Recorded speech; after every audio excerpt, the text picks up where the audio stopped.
Muy buenas tardes a todos y bienvenidos a este su podcast dominical llamado Tonight in the Main Event, donde este servidor se une a otro creador de contenido para hablar acerca de uno de los pay-per-view más famosos en la historia del deporte y viéndolo desde el punto de vista de fanático.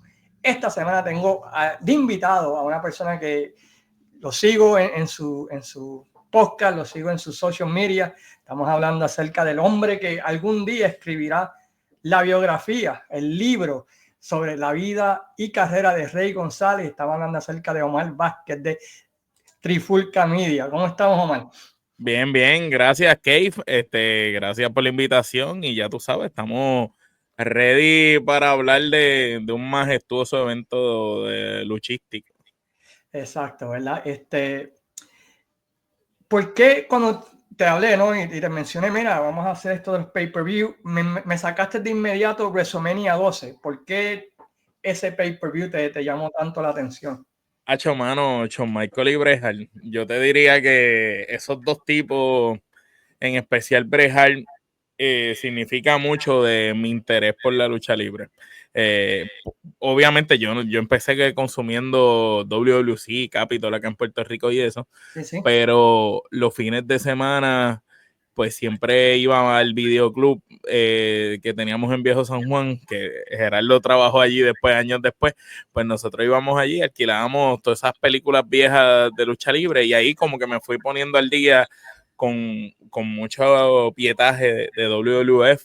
Y después cuando empecé a consumir los eventos, después los veíamos en casa de Alex, en la sala de Alex los pedíamos y los consumíamos. Y mano, Bret Hart y Shawn Michaels, pienso que esos dos tipos cambiaron la industria de la lucha libre. Las cosas iban por un lado y se fueron por otro. Y siendo los dos tan distintos y a la misma vez tan similares, porque uno es más entretenedor, el otro es más luchador, pero tienen ambos demasiado talento. Sí, no, los dos, si se menciona en top 10 de los mejores luchadores de todos los tiempos, tienen que estar en esa conversación. Sí, el que no los pone no ha consumido lucha libre. Exacto, o sea, puede ser que para uno sea el 1, para el otro sea el 10, el 8 o el 7. Pero está por ahí. Están en el top 10. Yo también soy, especialmente siempre he sido fan de Bret Hart.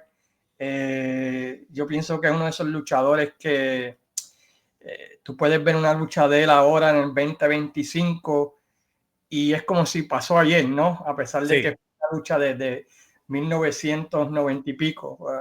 Eso es lo más grande, mano, que precisamente, ¿verdad? Ya mismo iremos a eso, pero precisamente yo revisito el evento cuando tú me das la asignación de cuál vas a escoger. Escogí ese y yo digo, pues déjame volverlo a ver porque me acordaba, pero para estar más fresco. Y precisamente cuando veo esa lucha yo digo, tú sabes, todavía tú ves cosas ahí que tú dices, todo esto es tan fácil si lo hacen ahora.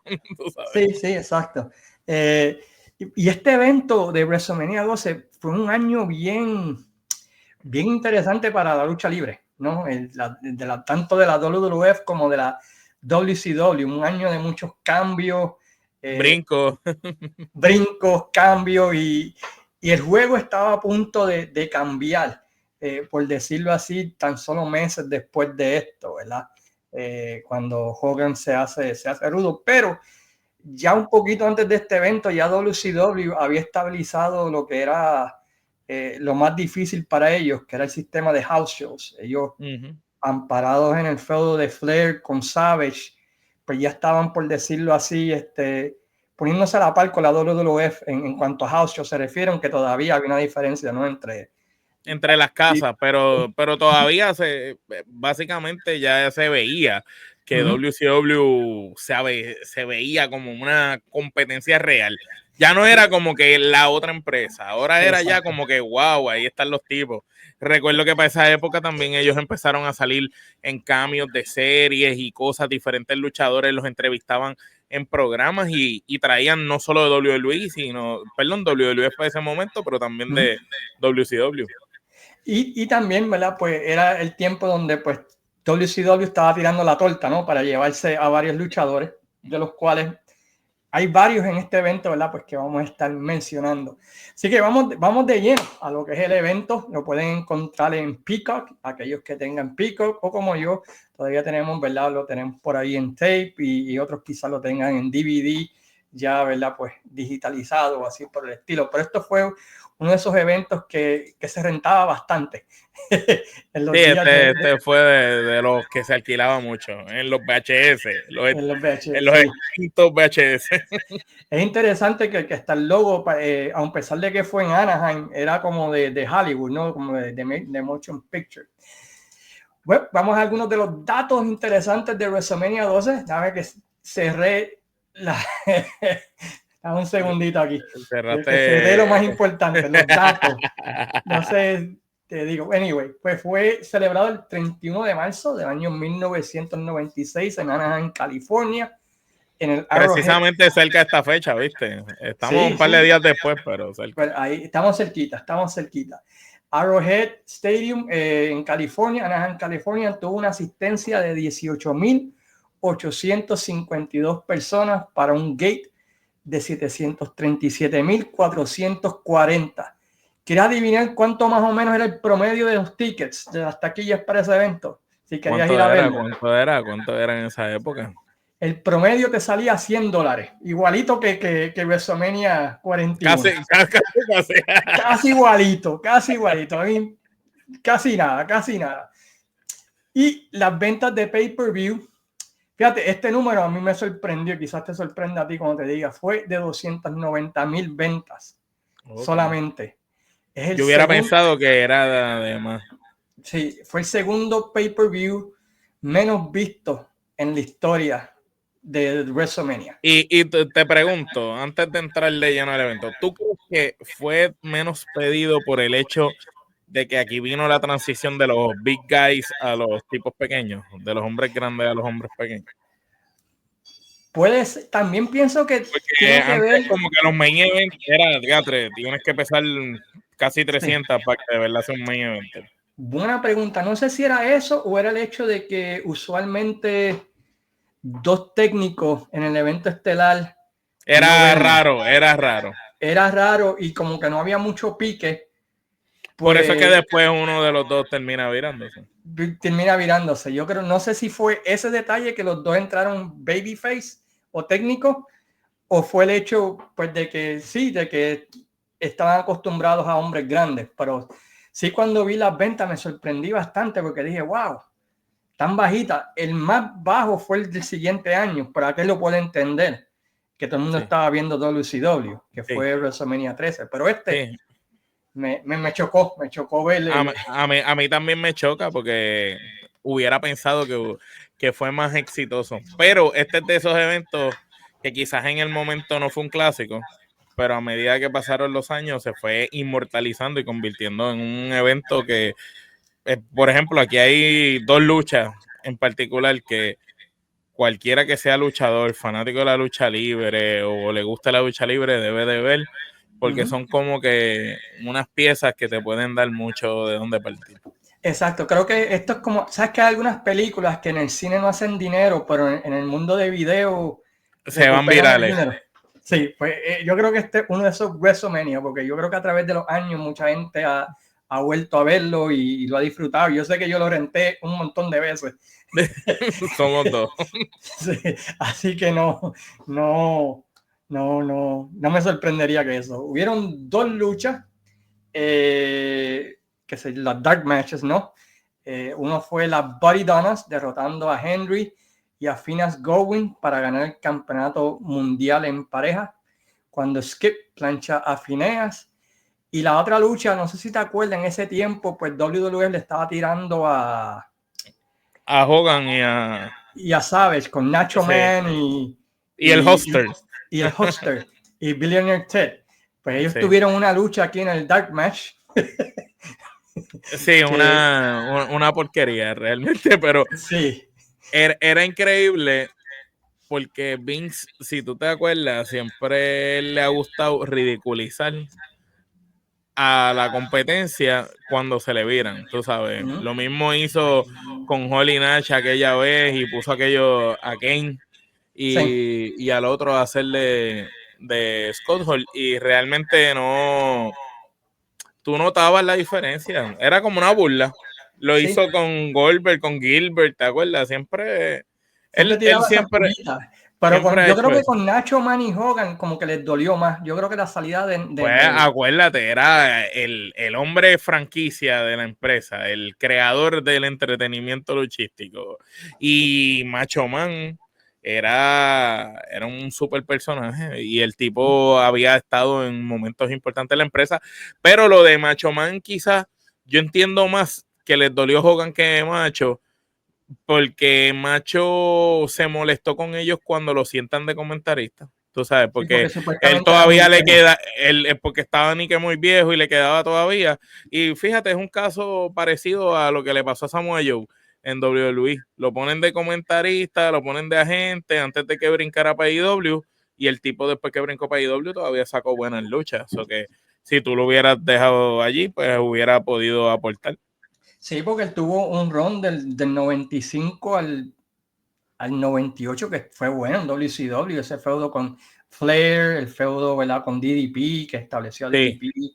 ¿Sabes? Que esa movida nunca la entendí, a menos que sea porque los rumores que siempre han dicho, ¿no? De que Ajá, lo de Stephanie, lo de Stephanie, que es muy creíble también. sí, que es muy, Y no me sorprende nada, tú para sabes. aquellos que no sepan, ¿verdad? El rumor siempre, la leyenda ha sido que Savage y Elisa Y Stephanie fueron y algo. Stephanie pues tuvieron un pequeño romance, ¿verdad? Y que la WWE se enteró y que por eso fue que se Pero encadenó. lo lindo del caso es que el pequeño romance, pues, según los rumores, pues era cuando Stephanie todavía era menor de edad. So que Exacto. ¿Qué? ahí es donde está Ahí no la está el cosa. peo, como dicen. Ahí no está el peo. Y mientras no se sepa, no hay problema. Pero en el Exacto. momento que se supo, yo creo que fue el problema. Pero Exacto. ahora, tanta cosa, después de tu ver a Vince con sus cosas, eh, estabas tirando piedra y tú te echaras de cristal porque tuviste cómo salió Vince. O sea, que a Sí. última hora. Sí, un poquito peo, es un poquito Sí, peo. él se desquitó de Sí, otra manera. se quitó brutalmente. Algo interesante antes de entrar de lleno al show es que durante las semanas antes del evento y creo que también lo hacen durante este pay-per-view, enseñan clips de ambos luchadores entrenando, ¿no? Tienes Sí, esto era como Rocky cuando peleó con Drago. exacto, tenías a Bret Hart corriendo en la nieve, tenías a Shawn Michaels con su macho José Lotario, entrenando. En el libro de Bret dice que a él no le gustaron esos Big Nets porque lo hacían parecer como si él fuera el viejo del Sí. feudo. Eh, No, pero realmente hasta cierto punto él era el veterano, los dos estaban en un buen momento, pero Brett estaba en su pick, pero era el tipo establecido. Y era el uh-huh. momento de establecer ese otro tipo, que eso funcionó, realmente funcionó después de ahí. Sí, pero esos video package, yo siempre pienso que lo deberían hacer también en Puerto Rico para una lucha de aniversario o un juicio final. Los hacían antes, ¿te acuerdas? Sí, sí, lo hacían Carlos Colón entrenando y todo lo demás. Sí, los hacían. Yo recuerdo que cuando hacían como que la ruta a los entrenamientos con Carly cuando empezó y cómo se iban preparando y eso a la gente le gusta porque ve el proceso y se siente en parte del proceso. Exacto. No sé si has visto HBO Boxing tenía esos 24/7. Bueno, no los he visto todos, pero sí. Has visto algunos, ¿verdad? Que donde Algunos, siguen al sí. luchador, al Sí, boxeador, al entrenamiento, sí, sí, familia, como su vida personal más allá del deporte como tal. el entrenamiento, la conferencia de prensa. Yo digo que una empresa que haga eso en Puerto Rico para vender una lucha grande, creo que Vende. atraería un mercado nuevo, ¿no? Por decirlo así. Y al ver este video de Brett y Sean, pues dije, contra, o sea, me recordó esa idea que siempre No, pensaba. y eso es una idea, un punto que tú estás trayendo que ayudaría mucho a la industria de la lucha libre en Puerto Rico, porque le darías algo como ahora que está todo esto de las redes sociales, tanto las cosas reales, y la gente siempre quiere saber más, pues le estarías dando como que más al fanático y se sentirían más parte del negocio. Y quizás eso le llamaría la atención porque pues, no vamos a ser ciegos. En Puerto Rico el amor por la lucha está mermando cada vez más y más. Exacto, un buen punto. Pues vamos de lleno a la cartelera, ¿no? Jerry Lawler y Vince McMahon son los comentaristas principales. La primera lucha, pues ve a Vader, The British Bulldog y Owen Hart, que eran en ese tiempo manejados por Jim Cornette, contra Yokozuna, Ahmed Johnson y Jake the Snake Roberts con Mr. Fuji. Si ganaba el equipo técnico, iban a tener 5 minutos con Cornette. El plan original era Vader con Yokozuna para esta lucha, pero Yokozuna tenía unos problemas, ¿verdad? ¿De salud era o porque no? De peso que, sí, sobrepeso, que le limitaban a la lucha. Que lo limitaban a que pudiera tener una lucha, así que le hicieron un six-man, ¿no? Un relevo australiano. ¿Qué te pareció esta lucha? Pues me pareció un poco bizarra y loca por el mix de los luchadores. Obviamente Owen Hart y British Bulldog, pues ya nosotros sabemos que pues de cierta manera después de, tú sabes, ellos fueron parte del Hart Foundation y venían de allá, habían practicado lucha antes, tú sabes, se conocían. No era raro el tú verlos juntos, pero verle ese mix con Vader le era un poquito extraño. Y entonces de igual manera en el otro lado tienes a un personaje tan fuerte como Jake the Snake, ya en un momento no muy bueno en su carrera, donde estaba pasando por 20 cosas, que ya se veía un cambio en Jake. No era ese Jake que nos volvió locos en un momento dado. Y entonces a Ahmed Johnson le estaban dando el empujón de la vida. Yo creo que Ahmed Johnson es de los primeros bultos famosos en la industria de la lucha libre. O sea, él fue ese primer bulto, de esos primeros bultos que quisieron empujar por ojo, boca y nariz a todo el mundo y no funcionó. Pero un tipo grande, fuerte, impresionaba mucho. Y pues, mano, ¿qué te puedo decir de Yokozuna? Yokozuna tuvo una carrera, lo comparo mucho con Umaga, a pesar de que son familia, ¿verdad? Pero son luchadores que no tuvieron unas carreras tan largas, pero el poco tiempo que estuvieron de carrera, pues hicieron un impacto en la lucha. Vader, mano, Vader para mí es un innovador. Son pocos los tipos del tamaño de él, el peso de él, el físico que tenía ese hombre, porque no era gordo nada más, sino era gordo y macizo, y las movidas que hacía, lo ágil que era, y vendía.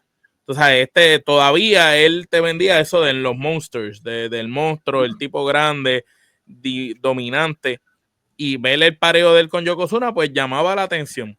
Obviamente, Owen Hart es un trabajador de 3 pares, era un trabajador de 3 pares, British Bulldog también, y verlos a ellos parte de ese mix. Pero yo pienso que la lucha era enfocada a aquellos dos y los demás están ahí como un complemento, un relleno. Prácticamente Owen Hart y British Bulldog hacen que la lucha sea un poco gufiada o bonita, por decirlo así, pero fue una lucha como normalita, no fue un super luchón. Era más para establecer a Vader, quien iba a ser el próximo retador al título mundial, del que ganó entre Bret y Shawn, ¿no? La historia era tratar de ponerlo al fuerte, ¿no? Por medio de derrotar a un ex campeón mundial, en este caso Yokozuna. No se pudo darle sencillo, así que lo metieron en pareja, pero al final fue básicamente lo que sucedió, ¿no? Vader se pone over a los ojos de los fans de la WWF.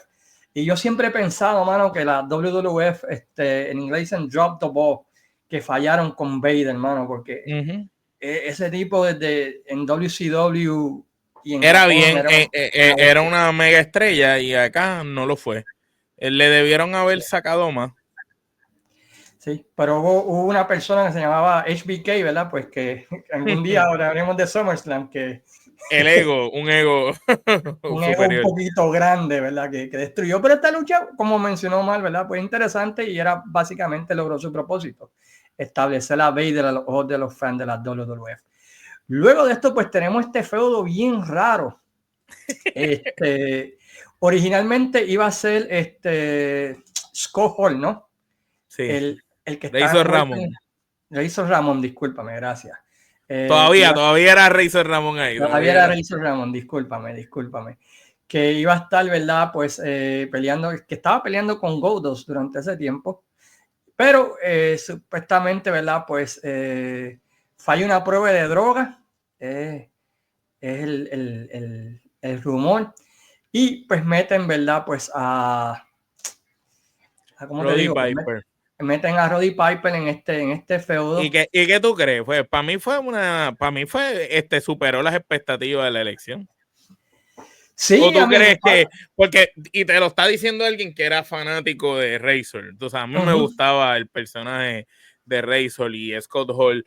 Yo pienso que si ese tipo hubiera sido dedicado y no hubiera sido vicioso, probablemente ese era el tipo perfecto para hacer la cara de cualquier empresa. El tipo tenía todo, hablaba, tenía físico, podía luchar con cualquiera, le sacaba una lucha a quien fuera, impresionaba, hacía de todo. Pero el hecho de que él no estuviera y entonces Piper tuviera que coger como que la batuta y ver ese otro lado de Piper, salvaje, agresivo, recrearon lo de OJ también de la persecución. Tú sabes, tuvo sus detalles al final, lo de la ropa femenina, en esa época, porque hay que traer el contexto que esto es una época súper machista hasta más no poder y de momento quitarle la ropa a Gordo y verlo vestido de mujer era una cosa bien, tú sabes, brutal. Sí. A mí porque esta la dividieron en 3 partes, ¿no? Esta lucha la dividieron en 3 partes. La primera parte en el callejón me encantó porque se vio bien realista en cierta manera, se vio bien diferente a lo que estaba haciendo todo el mundo en aquel tiempo. Era como... Se veía como lo que después hicieron en WCW con NWO, previo a que existiera NWO. Exacto, y previo a lo que hizo la WWF después, durante la pandemia, que hicieron el cinema, ¿no? Exacto.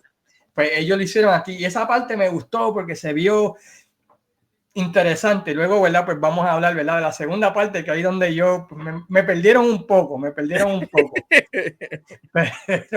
pero esta parte estuvo nítida. Otra vez. Y otra vez, Goldust, Dustin Rose es tremendo luchador.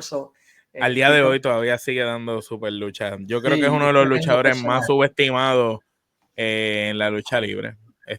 Súper subestimado. ¿Sabes? Es una pena que su personaje más importante haya sido Goldust, cuando es un tipo que pudo haber hecho más. Aunque a mí me gustó el run de él en el año 92-93 como The Natural en WCW. Ese run estuvo nice. Esa pareja con Barry Windham me gustó y luego el feudo que tuvo con Barry Windham estuvo bueno. Ese run del 92-93 a mí también me gustó, pero sí, Goldust se puede decir que fue es como que lo más que sobresalió de él. Exacto. Luego de eso pues tenemos al orgullo boricua, el gran Savio Vega, siendo entrevistado por Doug Hendricks, mejor conocido por los fans de los territorios como Michael P.S. Ace, de los fabulosos Freebirds. Y durante ese tiempo, ¿verdad? Pues Stone Cold o Austin no era todavía el Austin que conocimos. No era la mega estrella. Era un prospecto a convertirse en el tipo, pero todavía no era el tipo. Exacto, y le habían puesto un gimmick bien estúpido de Ringmaster, ¿no? Una mierda ahí. Y lo pusieron con Ted DiBiase porque supuestamente que no podía cortar promos cuando el tipo siempre ha sido una máquina de... Entonces, lo lindo del caso es que cuando tú buscas pietaje viejo, cuando tenía el pelo largo, que estaba ya en pareja con Pillman en WCW, tú veías que el tipo hablaba bien en el micrófono, cuando estuvo en ECW también. Entonces tú decías, ¿cuál era el problema que había aquí? Si el tipo siempre habló bien, tú sabes. Exacto, ¿verdad? Y durante este tiempo fue donde la famosa conversación de Vince que le dijo que tenían que cambiarse el nombre y le recomendaron varios nombres diferentes, ¿no? Que si Chili McFreeze y todo eso hasta que consiguió el nombre de Stone Cold, ¿no? Sí, que creo que era algo como de un asesino que había en serie o algo así. Sí, él vio una película que se llamaba The Iceman, que es un sí. famoso killer de la mafia. Sí. Y él sugirió esa idea y le trajeron unos nombres totalmente contrarios, ¿verdad? Lo que Mr. Freeze y Chili McFreeze y todo lo demás. Y finalmente, ¿verdad? Pues encontraron el nombre correcto. So, aquí tenemos a Stone Cold Steve Austin contra Savio Vega. ¿Qué te pareció esta lucha? Bueno, vamos a ser honestos, y no porque sea boricua y sea de nuestra, de nuestra patria, como uno dice, Sabio Vega es un señor luchador dentro del Sí. cuadrilátero, y cuando Vega llega a WWF, Sabio Vega ya era un caballo. Ya Sabio Vega había estado en estadios llenos con gente igual o hasta más personas en Puerto Rico. Ya Sabio, como TNT, había estado peleando con Carlos, con Invader, con toda esa gente que venía aquí de Estados Unidos. Ya él se había pulido bastante, tú sabes. Él ya era un tipo de verdad, una gran estrella. Y entonces cuando él llega allá, pues yo siempre pensé que a Sabio le pudieron haber sacado mucho más. Lo que pasa pues que se nota que por alguna razón muchos latinos son tan y tan y tan buenos que pues vas a ser el que va a pulirme a la estrella. No, no eres Exacto. el tipo que yo quiero porque no tienes el look, pero me vas a pulir a mi estrella. Y pues aquí se nota quien llevó la voz campante en esta lucha.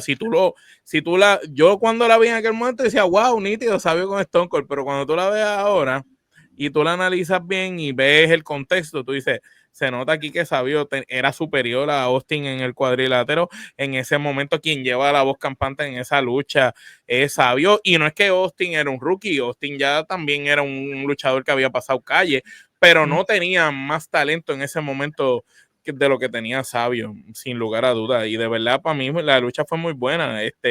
Yo creo que Austin llevó al límite a Sabio en ese momento, perdón, Sabio Sabio. llevó a Austin al límite en ese momento y logró probarlo a que se viera como un gran luchador.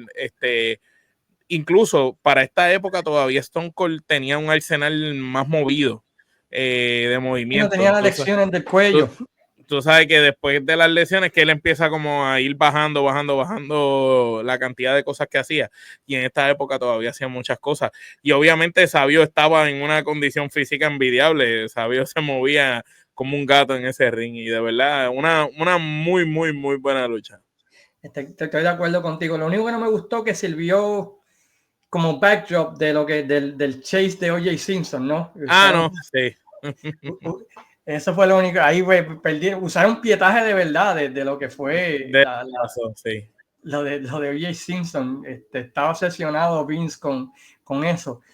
Pero la Tanto lucha, así que hasta en la otra lucha, que después viene un pedazo, está la persecución con la guagua igual, tú sabes, era como... y lo que me da risa es que Vince dice, this looks very familiar. Esto se ve medio Sí, familiar. pues Sí, claro que se ve familiar, bro. Sí, si te lo robaste todo. lo Pero copiaste sí, completamente. pero no, la lucha estuvo buena y el feudo entre ambos continuó y el próximo pay-per-view tuvieron inclusive una mejor lucha Sí, que mejor esta. que esa. Sí, Exacto. mejor que esta, porque otra vez esta pues lo mató un poquito el hecho de que pues, lo interrumpieron con el chase de O.J. Simpson, ¿verdad? El lugar de la carretera, yo creo que sí, el lugar de en la cartelera, perdón, si esta Sí, lucha hubiera abierto el show, no sé qué te parece, si esta fuera la que hubiera abierto el show, yo creo que hubiera sido un poquito distinto. exacto. Y luego de esto pues tenemos a Diesel siendo entrevistado por otro luchador que por alguna razón Vince quería también sentar durante este tiempo, ¿verdad? Que era Mr. Perfect, que sí, había sido lastimado de su espalda, pero Qué todavía le bestia, quedaba. el caballo era Mr. Perfect, ¿eh? Si nunca han visto Bret Hart contra Mr. Perfect, cuando tengan tiempo, chequense en esa lucha. Cualquiera de las dos, la de King of the Ring o la de Survivor Series, a mí la de SummerSlam. Las dos son buenísimas. Es que Demasiado. Mr. Perfect estaba a otro nivel. De verdad. Ese tipo era talentazo dentro del ring. Exacto. Y tenemos un recap del feudo de Undertaker y Diesel que tuvo un visual bastante chévere, ¿no? Una lucha enjaulada de Bret Hart y Diesel, que para mí Bret Hart era el mejor que le sacaba luchas a Diesel, con todo respeto. Sí, sí. La química entre los dos era tremenda. Pero vamos a ser honestos. Brejar le sacó luchas buenas a todo el mundo. Tú sabes. Sí, a A todos. Undertaker también. A Taker en esa época le sacó una lucha buenísima. A Yokozuna, a todo el mundo, Sí, mano. sí, La que hizo, incluso hasta la que le costó su carrera con Goldberg, le sacó de las mejorcitas luchas de Goldberg. exacto. Y Pues sale Undertaker debajo del ring, se jala a Diesel, ¿no? Y le cuesta el campeonato mundial que Bret Hart gana, o sea, Bret Hart retiene, y esto, ¿verdad? Pues nos lleva a los juegos mentales de Undertaker, donde tenemos a Diesel que se mira dentro de la tumba, ¿verdad? Y quien no sepa quién es Diesel es Kevin Nash. Kevin Nash, ¿verdad? Gracias. Es la misma persona, la misma persona. Y, ¿verdad? Luego de esto, pues eso nos lleva, ¿verdad? Pues a la lucha, aunque en esa promo Diesel o Kevin Nash tira el spoiler de quién va a ganar la lucha estelar. Sí, y ya ahí tú notabas que él, tú sabes que esta gente iba a terminar rompiendo la cortina en algún momento, pues se veía esa camaradería entre ellos. Sí, pues dice, Cham, I'm looking for you, so, porque está buscando, en vez de decirle voy detrás del título mundial, ¿verdad? Pero, no, exacto. Exacto. Luego de esto, pues tenemos, ¿verdad? Pues luego de esa entrevista, pues durante ese tiempo la WWF había acabado de firmar nuevamente a The Ultimate Warrior. Durante ese tiempo, ¿verdad? Pues Warrior empezó a promocionar un comic book, donde pues con muchas historias media locas, en una le cae encima Santa Claus y todas esas cosas. Sí, y aquí lo malo es que la víctima fue un joven en ascenso. Exacto, y es contra Triple H, Hunter Hearst Helmsley, quien viene al ring, ¿verdad? Pues con una luchadora que luego, o una ballet que luego se convirtió en luchadora, que todos conocemos como Sable, ¿verdad? Que era la acompañante de él. ¿Y qué pasó en esta lucha, mi hermano? Mano, el squash de la vida, da pena porque, tú sabes, Triple H, tú buscas peleas de él cuando estaba allá en la otra compañía y él tenía talento, tú sabes. Triple H quizás, él para mí, en sus habilidades para ese momento, él estaba hasta mucho mejor que Kevin. Lo que pasa es que Kevin Nash era más grande y pues impresionaba. Pero ahí, de ese grupito, lo que era, ¿verdad? Sean y Razor eran los tipos con más experiencia, One Two Three Kid, pero Triple H era muy bueno. Triple H era muy bueno y yo no sé, yo pienso que si ya habías probado, entonces si ya Warrior había tenido la situación que había tenido, pues era como que otra vez vamos a empujar aquí a Warrior. Eso fue como, pues, sacrificaste un eslabón.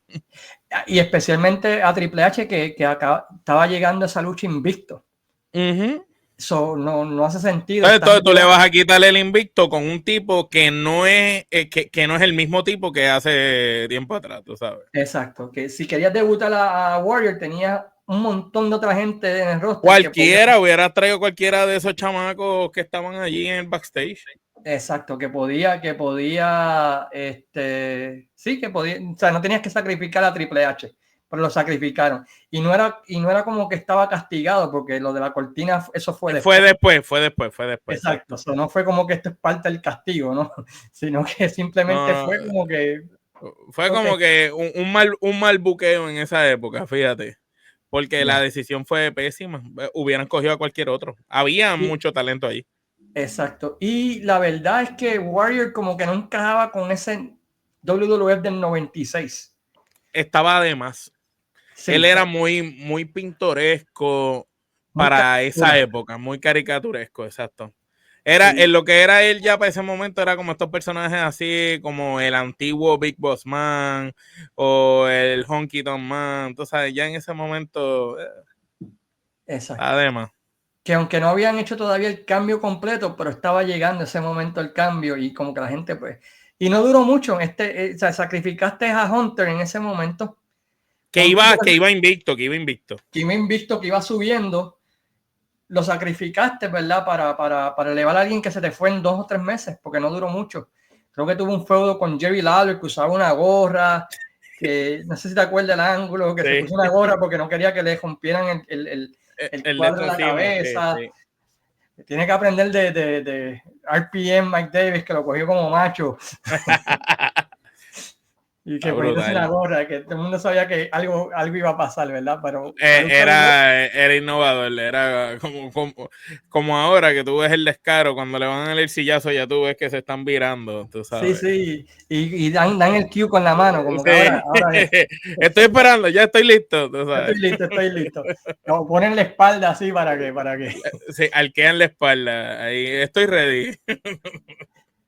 Luego de esto, pues tenemos una entrevista de Todd Pettingill, quien era un locutor de radio en el área de Nueva York, Connecticut, tenía un programa radial. Cuando vivía en Nueva York lo llegaba a escuchar, era como de classic rock que tenía la estación. Pero aquí está trabajando para la WWF y entrevista nada más a un debutante, Wowman Mark Merrow, quien acababa de brincar de la WCW, donde tenía el personaje de Johnny B. Bad, ¿verdad? Que era el personaje. Johnny B. Bad pero lo gufiado de ese segmento es cuando lo que pasa después, cuando Mark Merrow cuando hay ese altercado ahí en ese segmento. Estuvo interesante, pero yo pienso también que Mark Merrow, no sé, como que pienso que WWE no hizo mucho con él en ese momento, pudiendo haber hecho algo mejor. Sí, como que en realidad querían usar el personaje de Johnny B. Bad, pero WCW tenía un trademark, así que por eso fue que le dieron Mark Merrow. Y creo que una vez que Vince vio a Sable se olvidó de él. Yo creo que... Digo, el dinero que le saco a este se lo voy a sacar por este otro lado, con ella. Exacto. O sea, él vio a Sable y se olvidó de Mark Merrow, se olvidó de Johnny B. Bad, se olvidó de todo el mundo, ¿verdad? Porque después de esto fue que poco a poco empezó a empujar a Sable, ¿no? Como esta diva y es una de las pocas que lo demandó, le ganó, lo trajo de vuelta y le dio otro push. Exacto. Y después se fue con los luchadores que le gustaba a él, los tipos grandotes así. Sí, con Brock Lesnar y todo lo demás, ¿verdad? Exacto. Luego de eso, pues tenemos la semi-estelar. Esta es uno de los pocos WrestleMania que no tiene muchas luchas. Antes de esto casi siempre eran como 10 o 9 luchas. Exacto. Más cortito, claro, está por el main event. Y la próxima lucha es The Undertaker contra Diesel. ¿Qué te pareció esta lucha? ¿Y qué te pareció este feudo en sí? Pues mira, la lucha es una cosa, pero el feudo en papel pues se veía bien interesante por el hecho de que tenías un tipo que se veía creíble que le pudiera ganar a Taker por el tamaño que tenía, ¿sabes? Ya habíamos visto a Taker hacer hazañas impresionantes cuando luchó con el gigante aquel, ¿acuerdas? Yayan González. Sí, con la ropa esa de cuerpo humano, tú sabes. Ya habíamos visto cosas de él. Pero yo diría que en esa época sí, Psycho Sid y Diesel fueron de los pocos luchadores que se veían como creíbles para poderle quizás ganar a un Undertaker en esa época, porque el personaje Undertaker era súper fuerte, súper duro, la gente conectaba con él, el tipo de los movimientos que hacía en esa época, él todavía no era tan, tú sabes, no se tiraba un arsenal tan grande como el que tuvo después. Yo diría que el Undertaker viejo y el Undertaker después tuvo una reencarnación total y terminó dando sus mejores luchas después, ya mayor, tú sabes. Sí, pero después de WrestleMania 23. Sí. De ahí para adelante lo que dio es caviar. Y antes de eso tú dices, wow, ¿qué pasó aquí? Tú sabes. Pero en esta época, pues, el problema es que estabas viendo a Diesel, que era un bulto dentro del ring, era malo luchando dentro del ring. Eso no cabe duda. Tenía su set de movidas, los típicos codazos, los rodillazos en el esquinero. Pero se ve impresionante como quiera que sea, porque Kevin Nash no era un gigante cualquiera, era un gigante musculoso que tenía el cuerpo que tenía un Ultimate Warrior, pero era gigante, tú sabes. Impresionaba más. Y Taker, pues yo pienso que de verdad él siempre fue un fenómeno, pero todavía ahí Undertaker no para mí no era el tipo sorprendente, inmortal que paralizaba a todo el mundo. No lo era. Él yo creo que iba camino a reencontrarse con él mismo, a convertirse en una estrella. Él fíjate, lo comparo con Austin. Él y Austin para esa época, los dos estaban como que en una transición. No, ninguno de los dos era tú sabes, una superestrella. Porque tú veías un Shawn, un Bret Hart, otros luchadores contemporáneos con ellos, y tú los veías superiores en calidad de lucha libre. Inclusive el mismo Razor, que sacando las loqueras de él, pero Razor era mejor, era muy bueno al lado de ellos.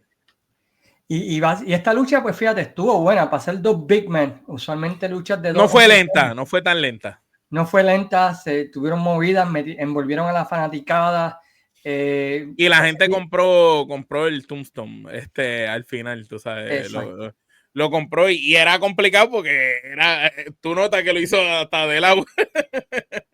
Exacto, pero para la gente lo compró la lucha y como tú dices, ¿verdad? Todavía Undertaker no había hecho el leap porque la gente lo estaba acostumbrado a verlo siempre con estos luchadores grandes, lentos, o sea, luchas que realmente, ¿verdad? Pues en WrestleMania que no tenían, y esta fue la primera, se puede decir, buena lucha de Undertaker en WrestleMania.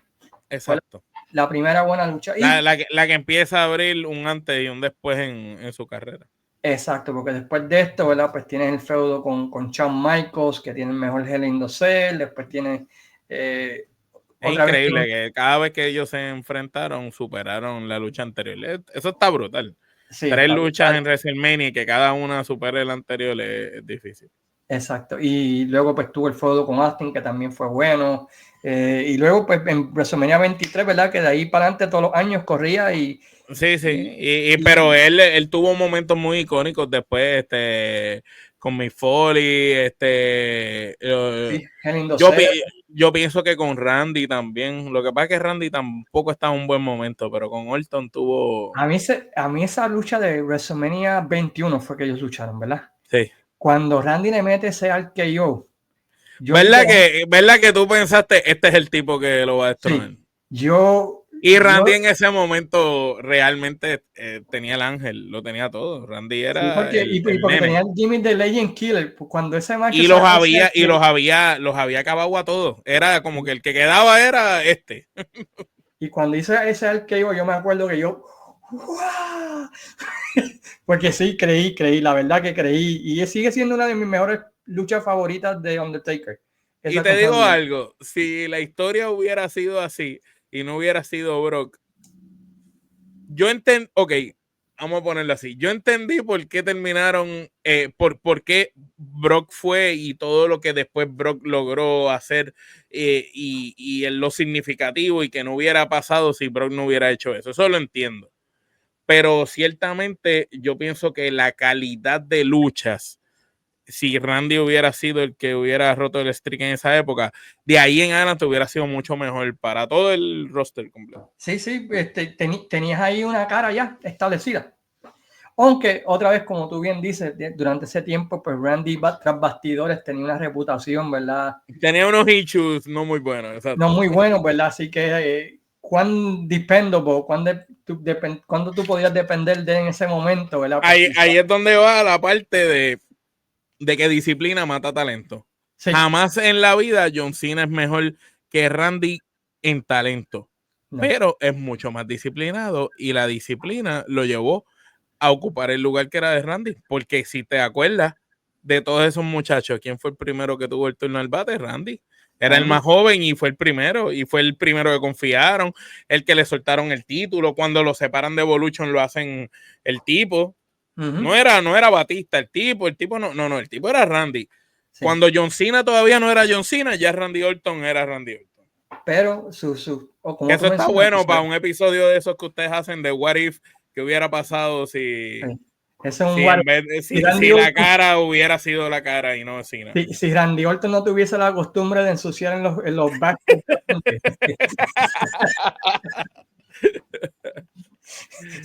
¿Qué hubiese pasado si Randy Orton hubiese aguantado sus ganas y hubiese ido al baño como las personas normales?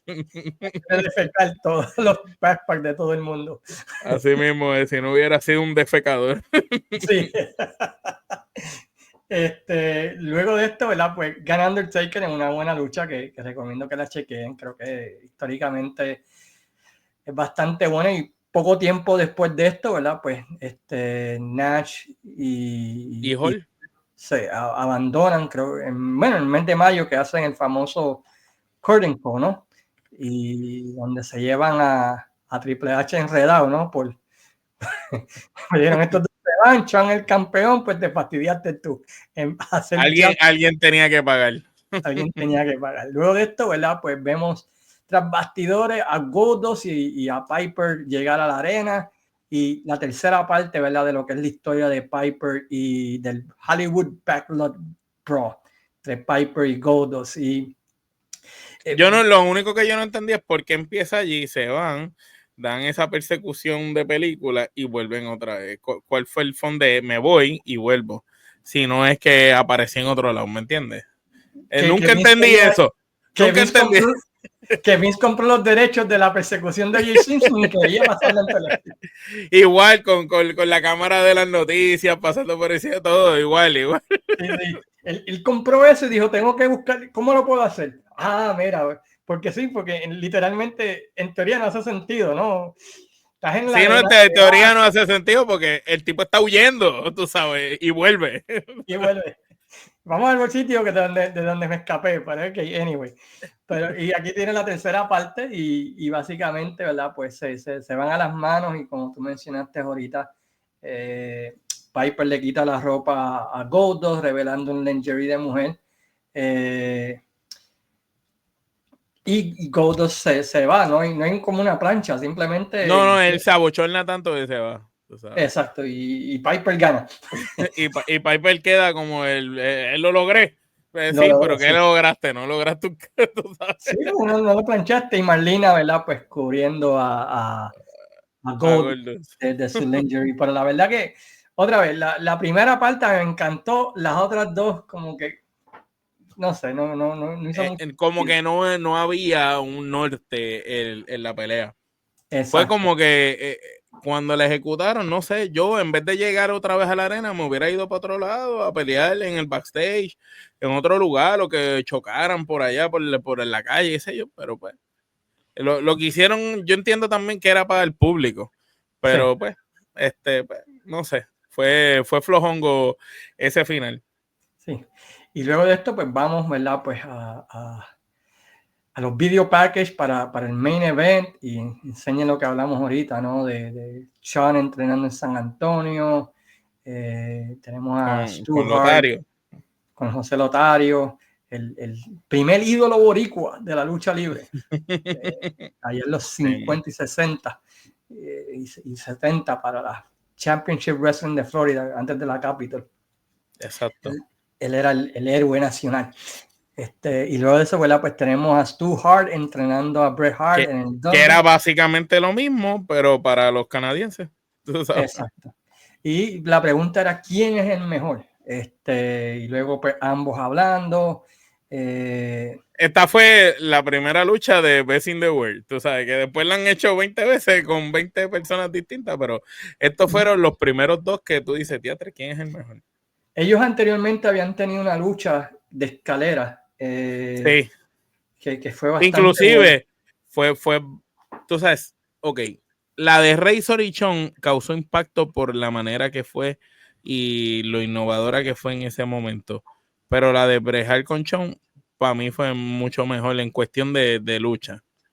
Exacto, y ya habían sido un main eventer, ya habían luchado en Survivor Series 92, que también fue una buena lucha en aquel tiempo, ¿verdad? Pues Shawn era rudo y Bret Hart pues era el luchador técnico, acababa de ganar el campeonato mundial y estaban tratando de establecerlo y tuvieron una buena lucha en Survivor Series 92.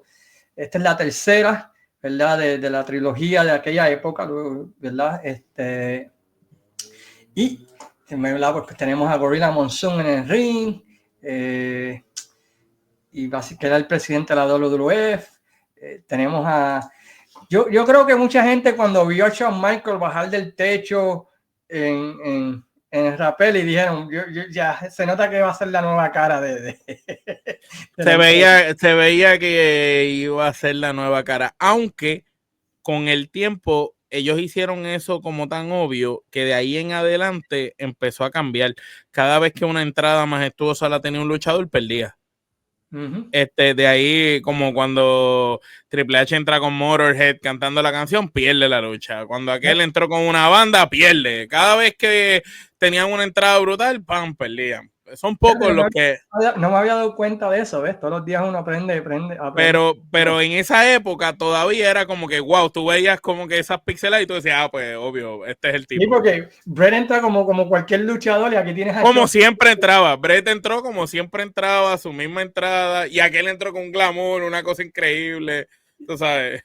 y Vince volviéndose loco allí, que... básicamente, ¿verdad? Pues... la lucha es un Iron Man match, supuestamente pues el más planchas que tenga es el ganador, tiene 60 minutos. ¿Y qué te pareció esta lucha? Pues esta lucha, mano, como te decía tras bastidores, yo creo que una de mis luchas favoritas de todos los tiempos. Hay pocas luchas que a mí me paralizan el sistema, que yo digo, DH. Esta lucha yo la he visto un montón de veces, la sigo viendo. Igual que hay una de Misawa con Okawada, que por allá por Japón, creo que fue en Noah, que le dieron un montón de estrellas a la lucha Wrestling Observer en el momento que fue, que eran dos tipos ya maduros y la lucha que dieron casi se matan dentro del ring. También fue una lucha bien larga. Pues esta para mí también fue una gran lucha. En este momento que pasa esto, estás teniendo a Bret Hart, que es el tipo en su peak, tú sabes. No había quien dijera que Bret Hart no era el mejor luchador del mundo en ese momento. El tipo estaba ready dentro del cuadrilátero, era bueno, tú sabes, no era el mejor en las promos, pero era bueno en el micrófono, la gente lo quería, las mujeres lo amaban, los nenes le encantaban, tú sabes, era el tipo perfecto para hacer la cara de tu empresa. Pero venía una transición en la industria de la lucha libre, ya se estaba viendo cómo la gente se estaba cansando de los gimmicks, de los personajes y estaban buscando cosas más reales. Y entonces venía la irreverencia, la actitud, la arrogancia. Shawn Michael venía a traer algo distinto a la mesa y venía ese joven subiendo que ya había sido rudo, ya había hecho de todo un poco, pero que siempre se demostró que Shawn Michael era oportunista, tú sabes. Él fue, yo creo, de los primeros oportunistas, tú sabes, traiciona a su pareja de Mary Janetti, sigue después por ahí su carrera, está con Diesel un tiempo, después tampoco, tú sabes. Pero en esta lucha, Shawn Michael de verdad demostró que era un buen luchador. Antes de esta lucha, Shawn Michael con Razor Ramón demostró que estaba puesto para que era un entretenedor y estaba puesto para el negocio, pero cuando hace esta lucha con Bret Hart demostró que, mira, a ras de lona puede luchar también, porque está luchando con el mejor. En ese momento está luchando con el mejor. Bret Hart era otra cosa dentro del cuadrilátero y verlos a los dos, las llaves, y obviamente para bailar se necesitan dos. El hecho de que Shawn Michael tuviera a Bret Hart como partner en esa lucha lo hacía que las movidas que Shawn Michael hiciera se vieran de la manera que se veía, porque estás haciéndolo con el especialista en eso, ¿me entiendes? Y yo digo que esta lucha, cualquier persona que le gusta la lucha libre, si no ha visto esta lucha, pues vela y después pues replanteas si te gusta la lucha libre o no, porque esta lucha significa lucha libre. Bret Hart también para mí es sinónimo de pro wrestling. O sea, este tipo es el prototipo de un verdadero luchador. O sea, es el paquete completo en su máxima expresión. Pienso que la lucha, lo más que me gusta de ella es que no hay que están casi y no hay planche. Sí. O sea, yo hubiera pensado en cualquier otra época o en cualquier Iron Man por ahí, pues siempre te dice, pues estaba casi a punto de ganar y ganó una caída el otro ganó otra caída, pero no. Acá no hubo caída, no pudieron ninguno de los dos. Exacto, a mí me gustó el hecho de que empezó lenta. A mucha gente no le gustó eso, pero a mí me gustó eso, que empezó lenta y fue construyéndose y fue building up y building up. Fue de transición, porque como tú dices, la lucha empieza lenta, esos primeros 15 minutos Si lo dividimos así por 15 minutos, cuando acaban los primeros 15 minutos, que Brejal sale así con el pelo todo bañado en sudor y Shawn Michaels también, tú dices, estos tipos ya te dieron una super lucha. En esos primeros 15 minutos ya era una super lucha. Ya tú decías, wow, ya esto era, ya eso era un main event. En ese momento, hasta los primeros 15 minutos, porque ellos, como tú dices, empiezan lentos, se van haciendo llaves, pero al principio es ese juego de que, ok, Brejal es el tipo experimentado, pero Shawn Michaels es el que quiere demostrarle que no me tienes que subestimar, yo estoy a tu nivel y te lo voy a demostrar. Y empieza a hacerle llaveo y cosas, y logra como que cucar a Brejal y molestarlo, al punto que ya a los 15 minutos Brejal como que cambia el chip y ok, dejé de ser el nene bueno, vamos de verdad a rompernos la madre aquí, tú sabes. Y empieza a trabajar el cuerpo y de repente, ¿verdad? Pues en los últimos 15 minutos, pues Shawn pues le sorprende con el estilo mexicano, ¿verdad? De José Latario, y tú lo ves las patadas, las vueltas, exacto. Las vueltas, el huracanadas, el moonsault, ¿verdad? Que te da es un juego de ajedrez, ¿no? Shawn lo sorprende al principio porque Bret cree que lo va a dominar luchando científicamente.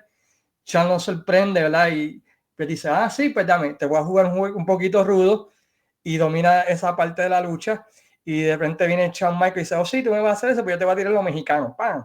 Y te vuelvo loco y te voy a volver loco, exacto. Exacto, tiene ese juego de ajedrez de cada quien tratando de imponer su estilo. Imponer su estilo. Y finalmente, ¿verdad? Pues están así por una hora y sin ninguno de los dos, ¿verdad? Pudiendo derrotar al otro.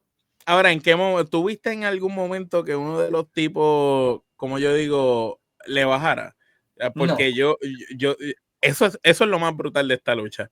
Que tú estar una hora completa viendo dos tipos y que en ningún momento tú te aburras de la lucha. Porque eso está brutal. Mira que yo he visto luchas largas y esta lucha no hay o sea, 10 segundos que tú no veas es un spot, una movida que quedó plasmada para la historia. Exacto, yo creo que muchos fanáticos modernos quizás la vean y diga es aburrida porque no entienden quizás la lógica. La lógica o la psicología o el juego de ajedrez que están jugando, ¿no? Cuando falla el spot de la patada a Shawn Michaels y le mete la patada al timekeeper.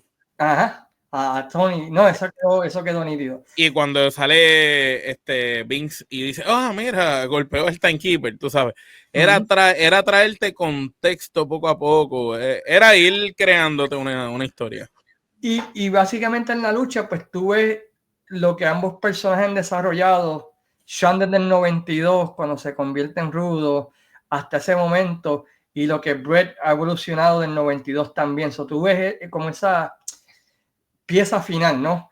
Esa es una de esas cosas que tú tienes que tener el contexto de los dos luchadores a través de la historia, cómo eran ellos y cómo llegaron a este punto, para poder entender inclusive lo que está pasando en el ring, ¿no? Exacto. Una vez, a través de toda la historia, Shawn siempre era visto como un entertainer, un tipo que se aprovechaba de las oportunidades. Las oportunidades para ganar, para robar, robarse una victoria. Mientras que Brejal era de lo justo. Exacto.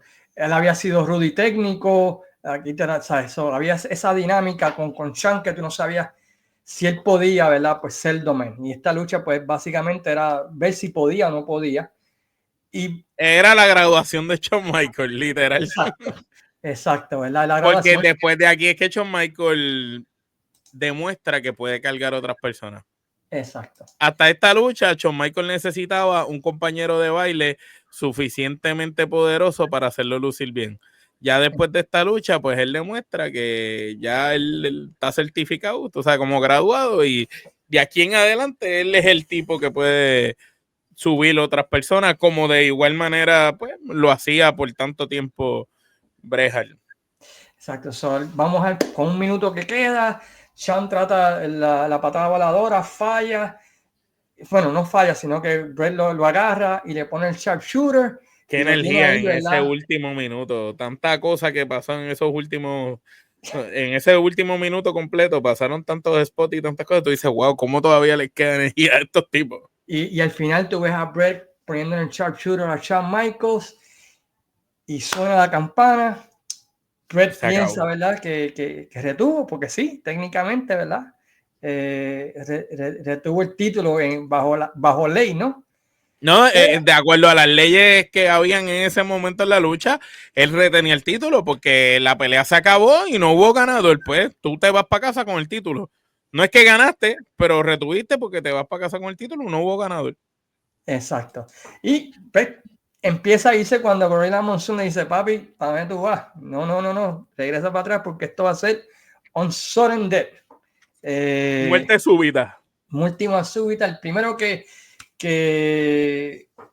planche o rinda al oponente. Bret, ¿verdad? Pues se queda como que estos geos. Pero, ¿qué tú crees? Yo creo que eso fue para proteger a Bret. Sí. Porque es como que no le va a ganar limpio, pero va a ser algo que no va a ser, tú sabes, no va a ser 1, 2, 3 y gane. No, voy a hacer algo para que la gente diga, diatre, robaron la pelea a Bret Hart porque ya Bret Hart había hecho la lucha completa. O sea, era para que la gente se quedara con esa. En inglés dicen give him an out, darle un escape, ¿no? Exacto. De que podía llegar a de rudo, llegar a de técnico, no. El contrato decía 60 minutos. Y lo hizo. Y lo hice. Pero yo no había entrenado para luchar 5 minutos más o whatever. Exacto. Y me confié y había bajado de intensidad y qué sé yo qué, le das una excusa. Sí. Le das un motivo para poder decir, pues está bien, por eso perdió. Exacto. Empieza la lucha, ¿verdad?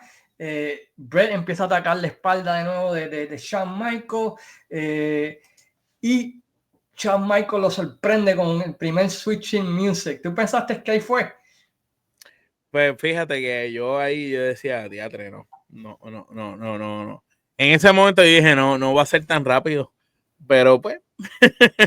Luego de eso, ¿verdad? Pues no puede plancharlo, ambos se levantan y Shawn Michaels le mete el segundo, ¿verdad? Switching music y 1, 2 y 3 y tenemos un nuevo campeón mundial de la World Wrestling. Pocas veces cuando Shawn hacía como que levantaba la pierna así 2 o 3 veces antes de tirar la pata, era como que final.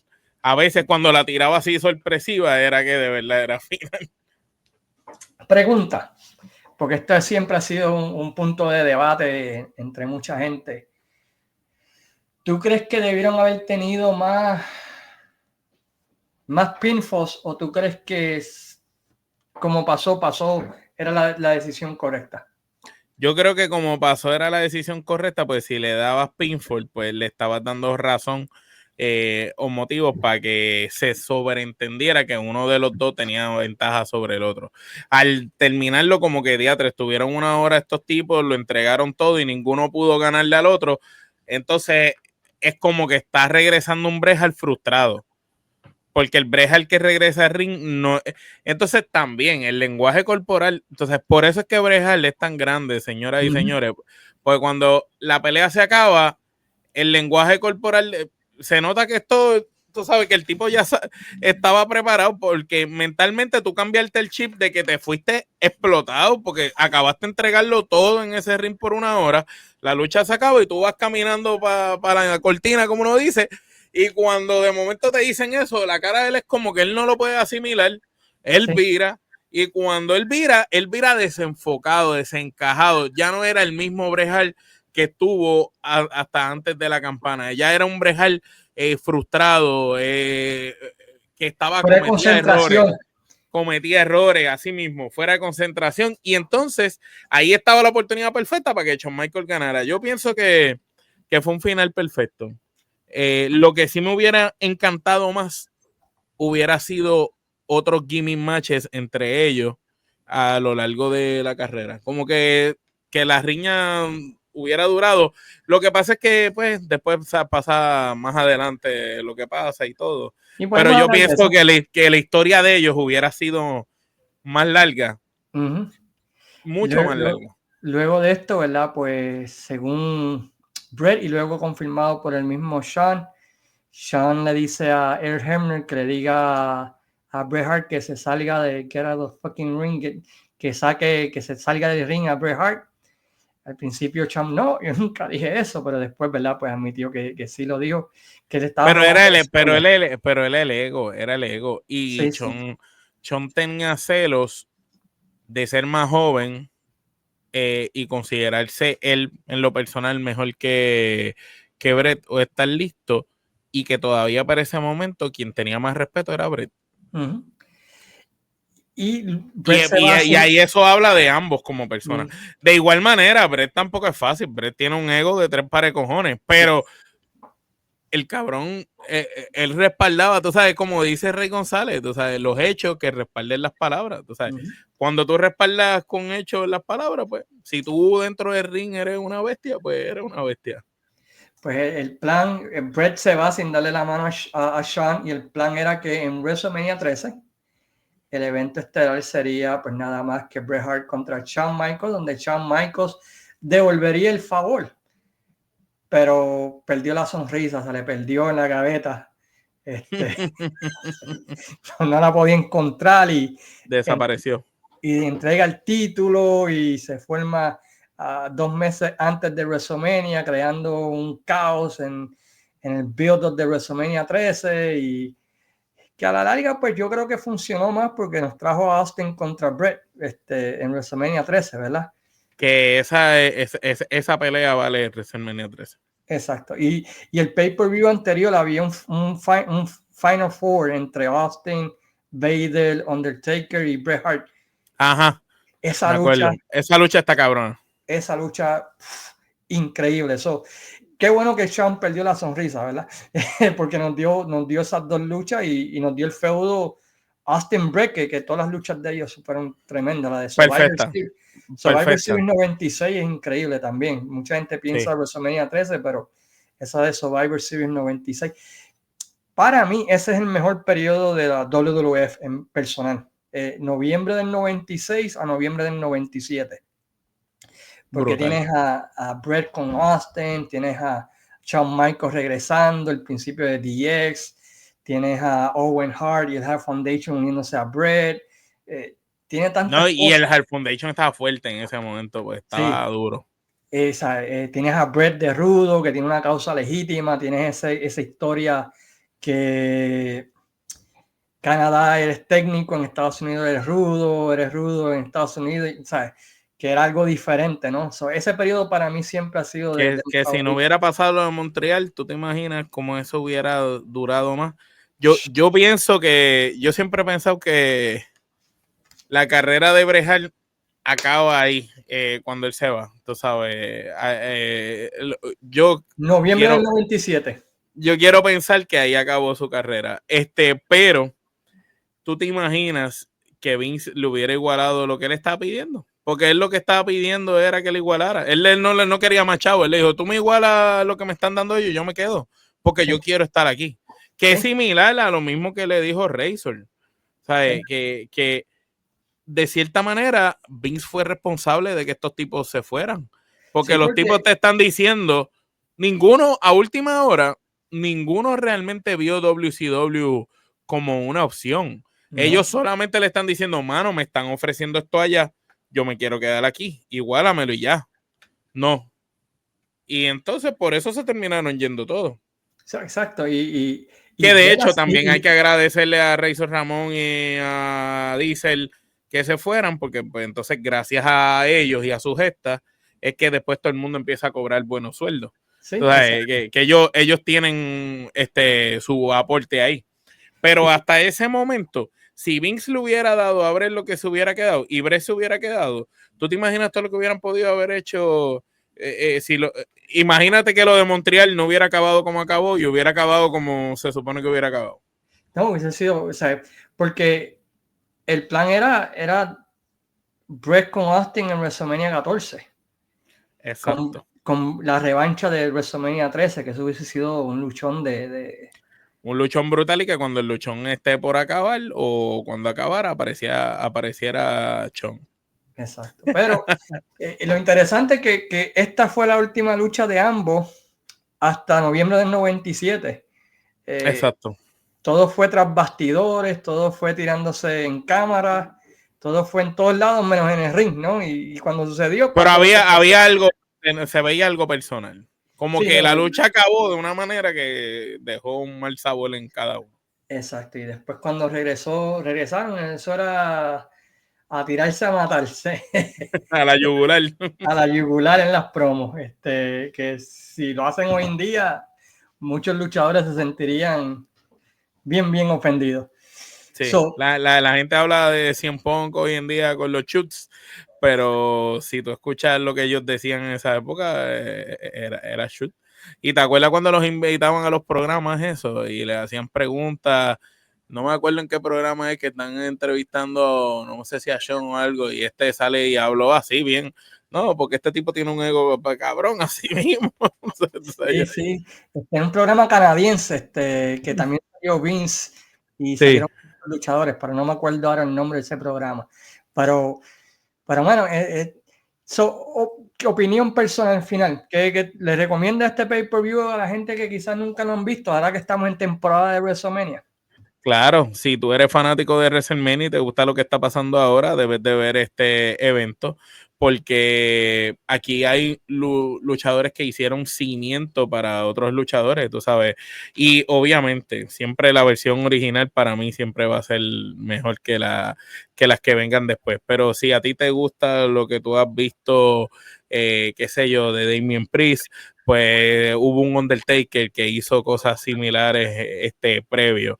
Si te gusta la irreverencia de CM Punk, pues hubo un Roddy Piper que era un loco antes que él, ¿me entiendes? Tú sabes, si te gusta lo que hacen los latinos y toda esta cuestión, pues mira Sabio Vega cómo trabajaban en el cuadrilátero, tú sabes. Si te gusta cómo los luchadores van llegando hasta ese momento, pues mira cómo Bret Hart y Shawn Michaels y compáralo con Seth Rollins, con estos luchadores de ahora, para que tú veas que tienen mucho de lo que estos tipos hicieron. Porque previo a estos tipos no había mucha gente haciendo lo que ellos estaban haciendo. Estos Exacto. son tipos que empezaron a cambiar la industria. Exacto, yo también pienso que la gente debe chequear este WrestleMania 12, el main event, la lucha de Undertaker y Diesel y ver a Sabio en su primer WrestleMania, siempre una chulería. Ver a Sabio dándole clínica a Austin de lucha. Exacto. Y de hecho, ¿tú te acuerdas de la pelea que Sabio tuvo con Taker? Esa fue buena también. Sí, no, Sabio tuvo un run ahí bastante chévere, tuvo bastante, hasta que llegaron los Los Gang Wars, boricuas. que ahí los mataron un poco en esa, Con las motoras, con los motoristas. sí, con los motoristas, que ahí los dañaron un poquito. Yo pienso que cuando Sabio solo estaba cool, pero cuando llegan los boricuas se jodió Sabio. Sí, porque cambia el Booker y Vince Russo pues tenía otras ideas, tú sabes, medias racistas, ¿no? Y media Sí, estereotípicas. de minoría. Sí, tenía los bikers que eran Ku Klux Klan, tenía los morenos que eran, o sea, Black Panther, y tenía los boricuas que, o sea, ahí fue que empezó a dañarse un poquito la WWE para mí. Bueno, Omar, ¿dónde la gente te puede encontrar, mano? Pues, mano, nos buscan como Trifulca Media en todas las plataformas de podcast, para que escuchen en formato audio en su plataforma favorita, en cualquiera de ellas. Usted pone Trifulca Media, ahí salimos.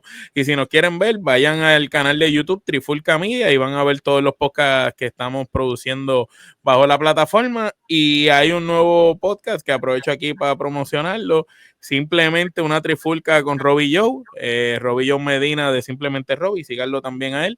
El hombre ha sido colaborador de nosotros desde que empezamos y hemos hecho una gran camaradería, igual que con Luis, con Caseman, tú sabes, somos de la comunidad de podcasteros que no tenemos pelos en la lengua y hablamos lo que pensamos, cómo lo pensamos, le guste o no le gusta a la gente. Y pues hicimos un collab ahí prácticamente con él y es una fusión de Simplemente Robbie Joe con la Trifulca y está nítido. Es para hablar de lucha libre, van a ver entrevistas a personas y también pues van a ver que hablamos de temas sin pelo en la lengua, pero es subiéndole las rayitas hasta arriba. O que si eres sensible y no te gustan las críticas, pues no prendas el contenido porque te va a doler. Exacto, exacto. Y sé que me gusta la química que ustedes tienen. Se lo mencionaba a Ale y te lo menciono a ti. Y creo Gracias. que se lo mencioné también en el último podcast que hice con ustedes.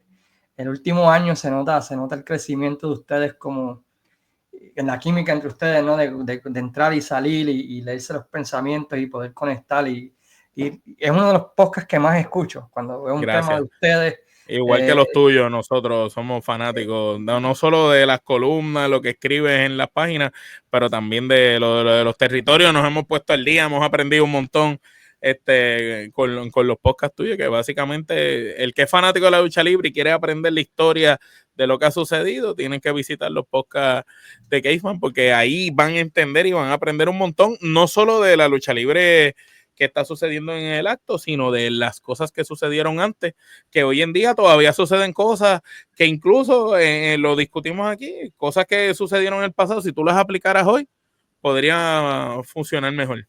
Exacto. Pues, chequen a los chicos de Trifulca, una de las mejores páginas. Chequense también Omar, que siempre pone unos videos de música, mano. Me lleva a unos trips, bro, que yo digo, diablo, hace como 20 años no escuchaba esta canción, pero la verdad los disfruto, las clases de música que pones ahí. Y a todos ustedes, ¿verdad? Pues gracias por el apoyo a este podcast dominical. Esta semana tendremos varios temas interesantes. Mañana sale Stories from the Last Territory, hablando acerca del año 1983 de la Capitol. Es el podcast en inglés para las personas que quieren saber de Puerto Rico en inglés. Y el miércoles, pues creo que vamos Jesús Salas y yo a hablar acerca de las mejores luchas del año 1986 que todo fanático debe ver, que se encuentren en YouTube y Peacock. Así que eso es lo que tengo planeado para la próxima, en lo que es la próxima semana, ¿verdad? Y mientras tanto, ¿verdad? Pues nos despedimos, ¿verdad? Otra vez dándole gracias a Omar por montarse en este pequeño viaje al pasado y dándole gracias a todos ustedes diciendo sayonara, amigos. Cuídate, Omar. Fíjate.